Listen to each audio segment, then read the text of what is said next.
আপনাকে আমাকে মানতে হবে তো তাকে।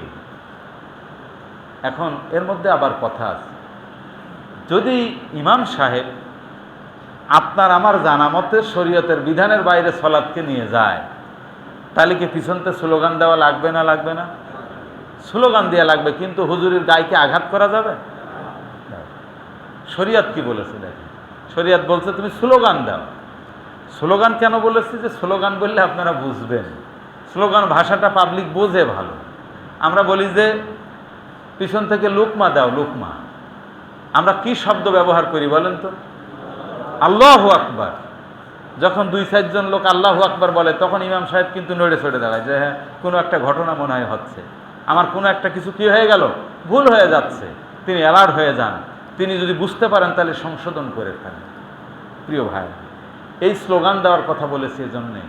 আমি বলেছি আনুগত্য হবে আল্লাহর, আনুগত্য হবে রসুলের, এবং আল্লাহ এবং রসুলের আনুগত্য যারা করেন তাদের আনুগত্য করতে হবে। শর্ত হচ্ছে যদি শরীয়তের গণ্ডির ভিতরে থাকেন, বাইরে যদি যান, তাহলে তার আবার কি করতে হবে? স্লোগান দেওয়া লাগবে না, স্লোগান দিতে হবে যে নেতাজি আপনার কিন্তু এই কাজটা ভুল হচ্ছে।